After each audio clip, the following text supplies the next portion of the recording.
Have you ever noticed that some of your worst arguments seem to happen right after your closest moments together? On Sunday morning, everything felt perfect. Coffee in bed, genuine laughter, moment of real connection. And then suddenly out of nowhere, you're picking a fight about something that happened 3 weeks ago. Welcome to what I call the Sabotage of Serenity Statute, one of anxiety's cruelest rules that makes you come in like a wrecking ball. It's one of the 10 rules of relationship anxiety that I teach people because once you know the rules that you're following, you can start to break them. The Sabotage of Serenity is the law of relationship anxiety that says when life finally offers you the calm and peace you've been desperately seeking, you've got to destroy it immediately. My name's Oliver and I'm a licensed marriage and family therapist, and I help people overcome relationship anxiety to start growing great relationships. And this is my video series on relationship anxiety. Hit follow and subscribe if you want to know more about how I help people with their relationships and dealing with anxiety that comes up in them. Over the past 10 years of being a therapist, I've realized anxiety is predictable, patterned, and persistent, which means it shows up in recognizable ways that I call the rules of anxiety. It's like anxiety has tricked us into following these rules to keep us safe, but the game is rigged because following the rules keeps us feeling anxious. There's 10 rules of relationship anxiety that we all follow to varying degrees. Find out which rules you're following and how they impact your relationship by taking the free Rules of Relationship Anxiety quiz. I'll make sure the link is in the description. So let's explore why your mind treats peace like a threat, and more importantly, how to stop this exhausting cycle. There is a paradox at play that breaks my heart. The relationship stability that we seek becomes the enemy that we have to defeat. And I call this the Sabotage of Serenity Statute because anxiety is not content to let us rest and enjoy our connection, because just when life offers this calm, anxiety rushes in with suspicion, whispering that something must be wrong if you feel happy. If you think about it, when was the last time you allowed yourself to fully sink into a nice, loving relationship without scanning for what might go wrong, without that nagging voice that's saying, this is too good to be true? That is a sign of relationship anxiety, and it tricks us into sabotaging them by picking fights, catastrophizing, sinking back into the swamp of worry, because we believe it whenever anxiety tells us that we cannot trust being happy. We're both the arsonist and the firefighter, setting fires in our relationships just so that we have something to extinguish. And it's really heartbreaking. Now, if you want more help identifying the rules of relationship anxiety, the ones that you're following in particular, and more tips to grow a healthier relationship, you can either take my Rules of Anxiety quiz or sign up for my newsletter. Links are everywhere.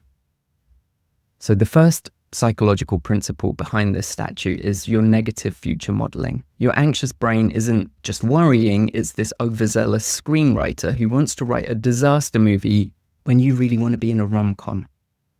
Donald Winnicott, one of the profound psychoanalysts that I love, observed something. He says the catastrophe that you fear will happen has already happened. And what he meant by that is that the doom that we attach to the future of our relationship is usually always a ghost from our past.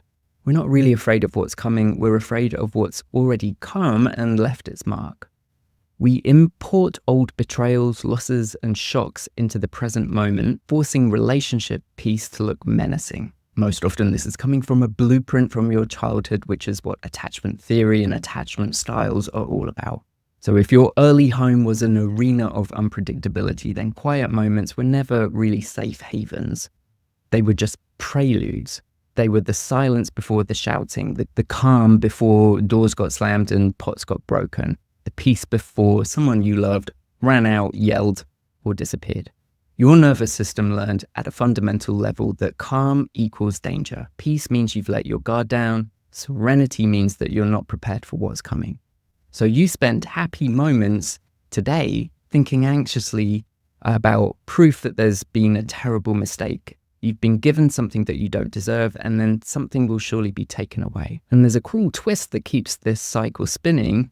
There is a belief that distress is painful and predictable and it's going to come again. So when calm, happy moments arises, anxiety doesn't see it as a good thing. It sees it as a problem that needs fixing. But how does it fix it?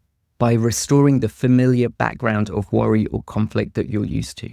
When people have been incarcerated for a long time and they finally get out, they often report having horrible time sleeping because they're not used to the calm or silence at night.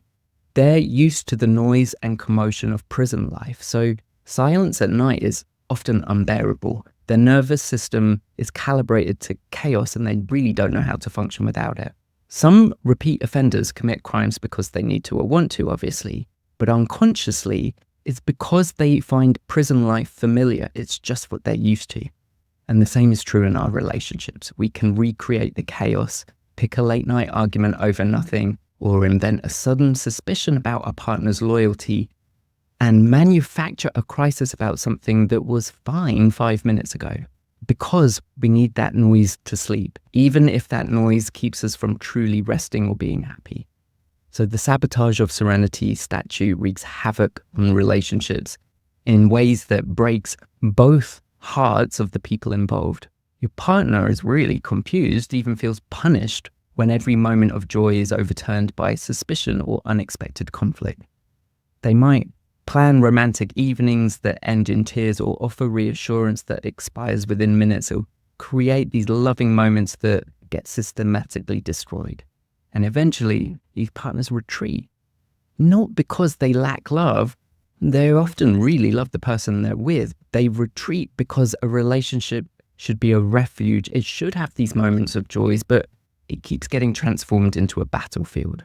So over time, they stop trying to create these peaceful moments because they know that they will be destroyed. And what we're doing is kind of burning down the house to prevent it from catching fire. But we end relationships to avoid being abandoned. So what do we do about this? Well, first of all, we need to understand that this pattern isn't serving us anymore. It might have protected us once. It might have kept us vigilant in an unpredictable childhood, kept us prepared for chaos that was actually coming, but now it's preventing us from receiving the thing that we're working hard to create. So the work always begins with recognition, which is why knowing the rules of relationship anxiety is so important. We have to know what we're doing in order to become aware of it. So when you feel that familiar urge to pick a fight, just pause, name it, see if it's something from your past, see if it's some discomfort to do with being happy right now.